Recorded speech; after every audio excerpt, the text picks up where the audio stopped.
Aqui está uma criatura que pode parecer pequena e frágil, mas que para mim representa o máximo da robustez masculina em um pássaro.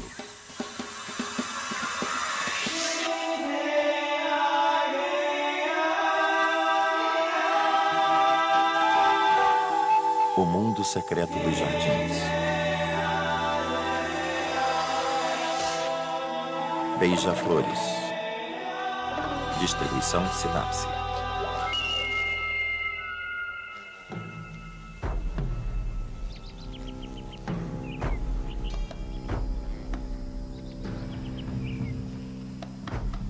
Terá que passar um longo tempo da primavera sobre seu jardim até que finalmente apareça um beija-flor. Antes disso, muitas fontes de néctar, muitas flores devem aparecer para que ele fique pronto para elas.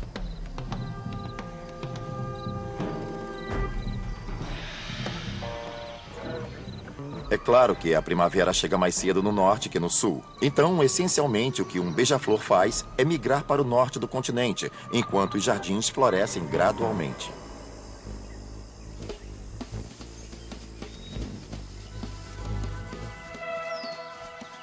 A vida de um beija-flor é uma troca. Eles têm habilidades que praticamente nenhum outro pássaro tem. Pairam no ar, voam para trás, se movem por lugares difíceis, mas como quase nunca ficam parados, eles têm que se alimentar continuamente para manter toda essa atividade. Por isso, um beija-flor deve se alimentar o tempo todo. São consumidores incessantes de néctar, e é essa busca que os mantém em seu jardim.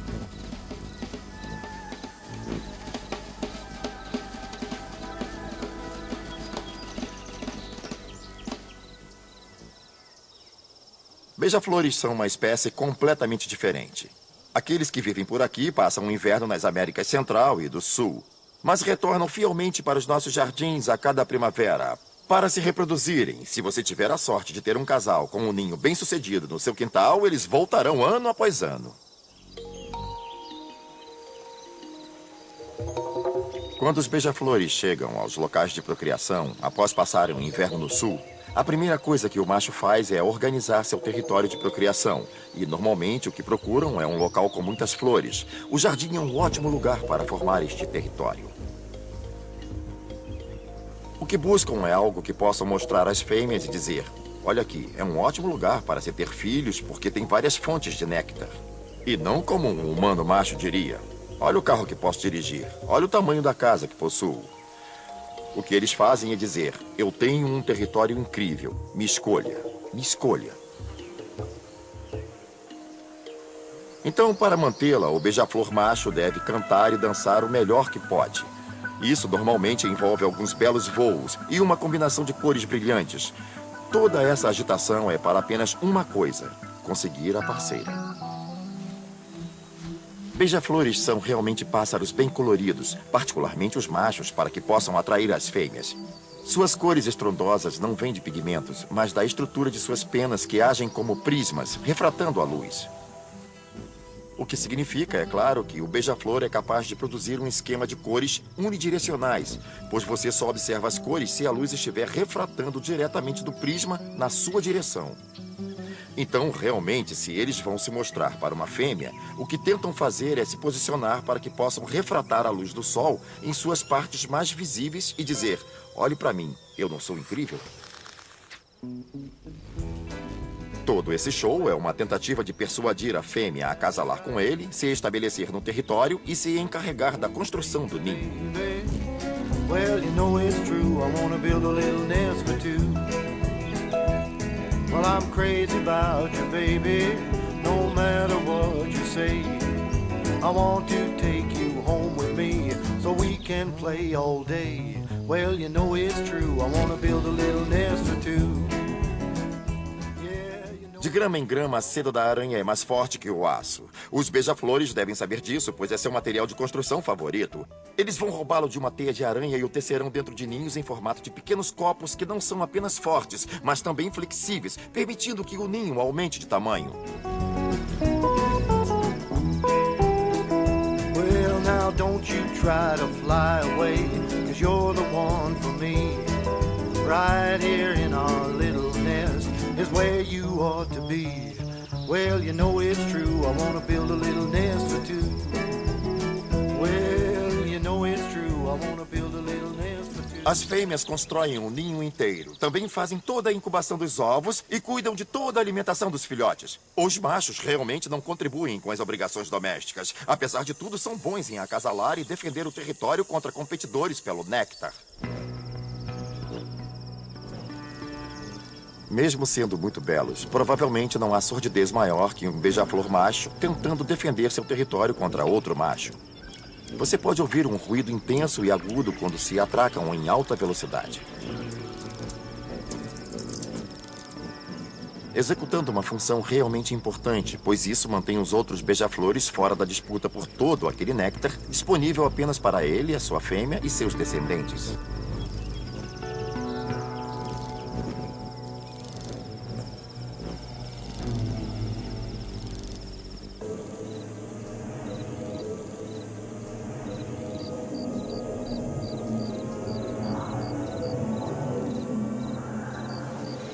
Os beija-flores não são as únicas criaturas no jardim que se alimentam de néctar. Borboletas, abelhas, besouros, vespas, todos estão procurando esse produto. Isso significa que haverá uma grande competição. Em qualquer dia, seu jardim será visitado por hordas de diferentes criaturas. E essa é a beleza das flores. Elas não são somente belas de se olhar, mas também atraem um incrível exército de lindas criaturas.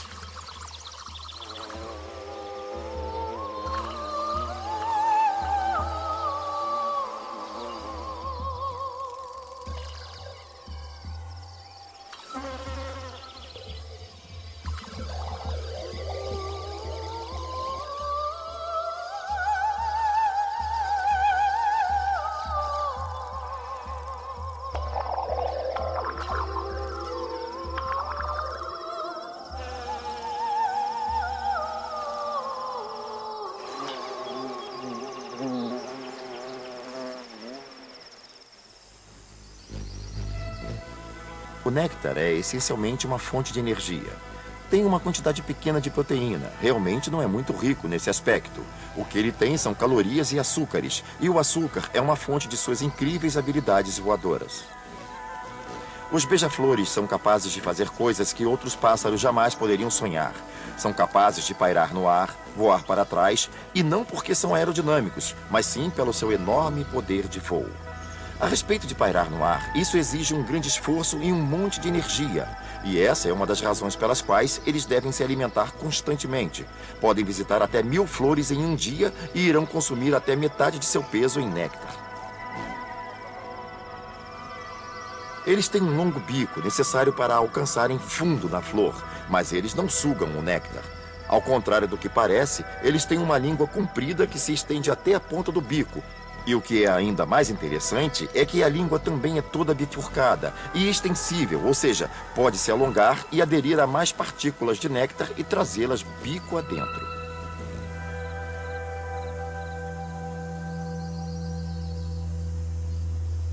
Após cerca de 2 semanas no ninho, os filhotes de beija-flor já estão prontos para encarar o mundo lá fora. Um bebê beija-flor é uma criaturinha nua, do tamanho de um mamangá. Parecem bem indefesos. E estão realmente indefesos, sujeitos a predadores como pássaros, esquilos e cobras. Todos podem se alimentar dele. Não há nada que alguém possa fazer, especialmente quando a mãe está procurando comida. Estão por conta própria dentro do ninho. E assim é a vida da maioria das criaturas em seu jardim. Sempre existe a chance de se tornar comida de alguém.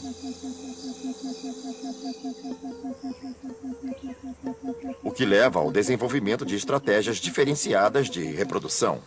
O que muitos insetos e aranhas fazem é produzir uma enorme prole e se preocupar bem pouco com ela, geralmente a deixando à própria sorte. A estratégia dos beija-flores é diferente. Eles normalmente produzem 2 filhotes e se dedicam ao máximo para que sobrevivam. Pelo meio do verão, o beija-flor bebê está no ninho e faminto. Isso mantém a fêmea no jardim coletando néctar para trazer de volta ao ninho e regurgitar para alimentar o neném. É um processo meio nojento. Você está olhando para uma criatura de bico longo, despejando aquilo goela abaixo de outra pequena criatura de bico longo. Parece com aquele truque do engolidor de espadas do circo, mas trata-se de uma operação precisa, algo ansiosamente aguardado pelos filhotes.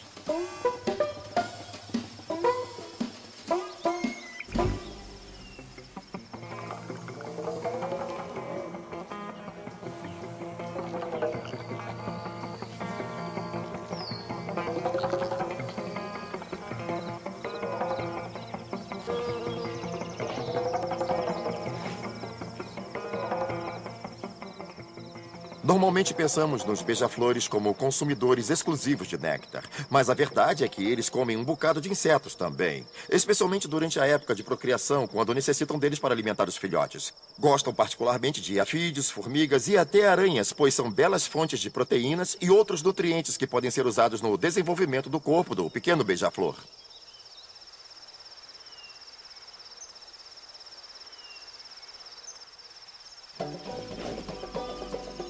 A mamãe beija-flor tem um trabalho pesado para manter alimentadas aquelas bocas famintas, o que significa que estão constantemente patrulhando o jardim e agarrando praticamente qualquer inseto que possam carregar. E tudo isso ela tem que levar de volta ao ninho, deixar naqueles bicos ansiosos e voltar à caça sem parar. Os beija-flores são tão rápidos que podem agarrar coisas no ar, arrancá-las da folhagem e toda forma de abordagem que puderem. São predadores muito eficientes. Seus bicos são como pequenos sabres. Podem agarrar tudo com muita eficiência. São máquinas de caça.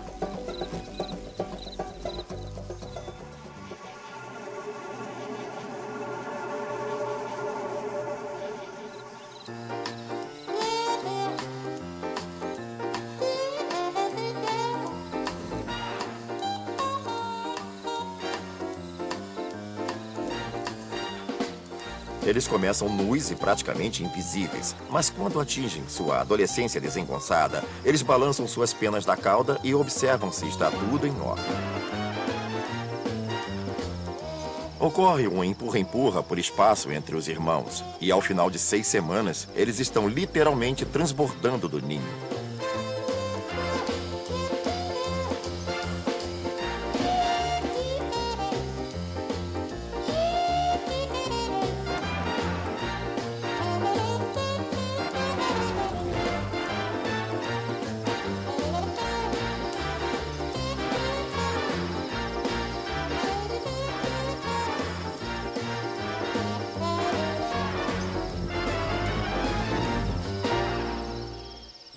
Devido ao seu tamanho reduzido e à quantidade relativamente enorme de comida que ingerem, os beija-flores são mais suscetíveis a pesticidas que qualquer outra criatura no seu jardim. O que os pesticidas fazem é reduzir a quantidade de insetos do jardim, o que pode ser um problema quando eles tentam alimentar seus filhotes. E se os insetos são expostos a pesticidas e os beija-flores os comem, esses pesticidas se acumulam no corpo do beija-flor, especialmente na camada de gordura, o que é potencialmente letal. Quando os filhotes de beija-flor estão grandes o suficiente, a mãe vai encorajá-los a abandonar o ninho, mesmo que ainda continue a alimentá-los por um tempo. Se você tiver sorte de ver um, notará que são realmente tão coloridos e geralmente têm bolinhas peludas. Nada a ver com os seus suaves e lustrosos pais.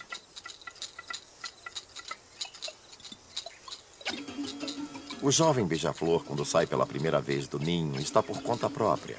Ou seja, deve se alimentar sozinho. Ninguém mais vai lhe dar o que comer. O que é provavelmente uma época de alto risco, pois não são capazes de reconhecer, por exemplo, onde estão as áreas com perigo de predadores, o que faz de um poleiro noturno um lugar ruim. Também estão suscetíveis a cometerem erros, baterem em uma janela, esse tipo de coisa. Leva um tempo até ganharem a experiência necessária para serem bons em todas as coisas que um beija-flor deve saber para sobreviver em um mundo cheio de perigos.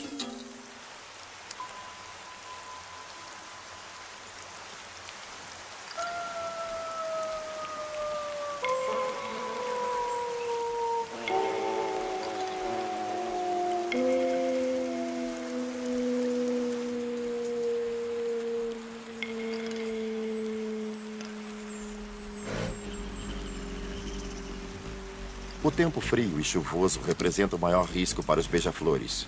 Eles saem na chuva tranquilamente, Normalmente não tem nenhum problema em se manterem aquecidos. São praticamente pequenos aquecedores, bombeiam bastante calor e têm muitas penas que funcionam como isolantes para protegê-los. Mas quando o tempo se torna frio e úmido, as flores das plantas se fecham. Muitas nem floresceram ainda, o que acaba com o suprimento de comida dos beija-flores, deixando-os numa fria.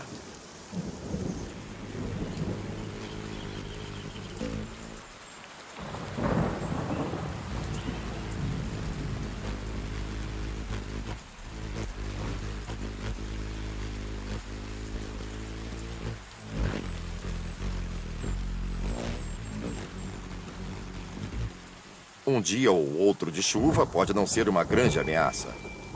Mas uma semana prolongada de chuva pode matar os beija-flores.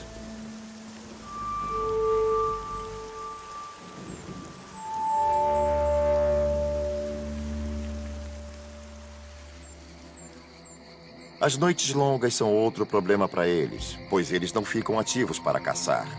Uma noite quente não tem importância, mas as noites frias podem representar um sério risco. Se você não é capaz de repor a comida, deve tentar uma tática diferente. É o que os beija-flores fazem.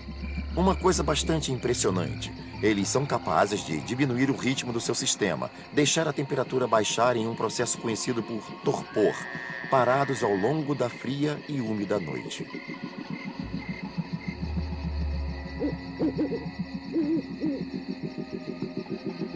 Eles ainda mantêm seu corpo aquecido. Não são como os insetos, que chegam ao nível da temperatura ambiente. Eles ainda são capazes de gerar calor para se manterem ativos, apenas não tão quentes quanto a temperatura do corpo, para que a energia armazenada possa supri-los ao longo da noite.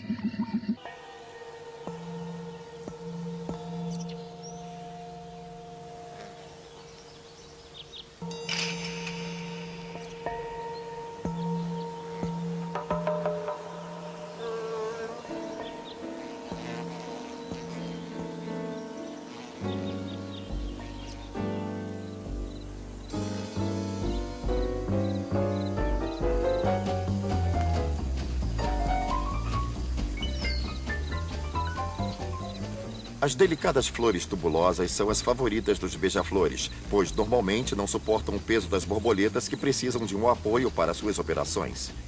Um beija-flor, por outro lado, com sua tremenda habilidade de pairar no ar, pode se manter bem à frente da flor e alcançar o interior da corola, sem tocar nenhuma das pétalas.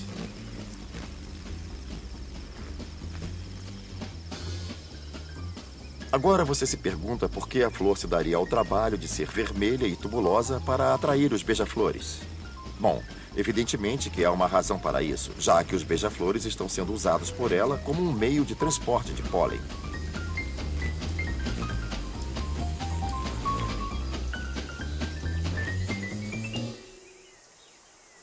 Se você deseja atrair os beija-flores para o seu jardim, deve começar escolhendo as flores certas.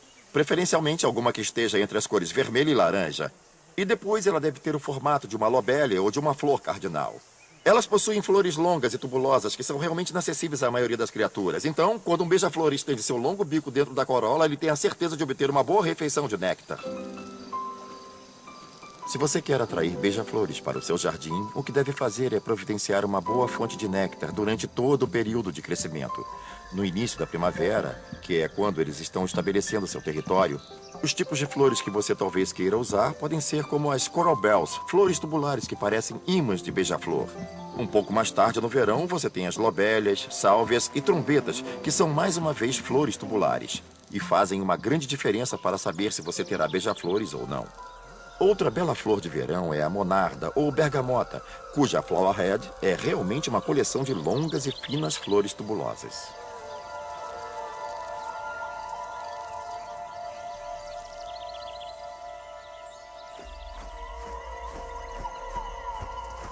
A flor favorita do beija-flor é a penstemon. No sudeste americano, onde os penstemos estão em grande diversidade, encontrará um grupo deslumbrante de beija-flores para explorá-las.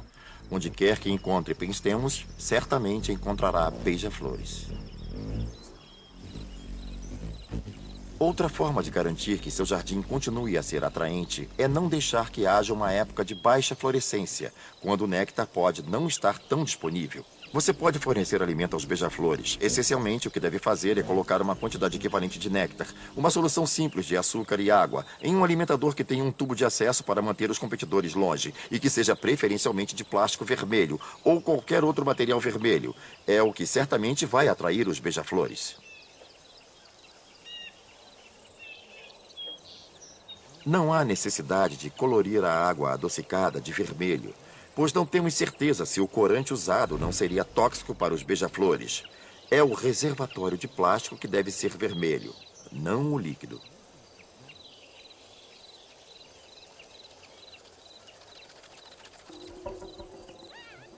Os beija-flores não são as únicas criaturas que serão atraídas para os alimentadores. Existirão outros comedores de néctar interessados. A única maneira de quebrar a concorrência é se certificar de que os buracos de acesso sejam pequenos o bastante apenas para o bico estilete de um beija-flor.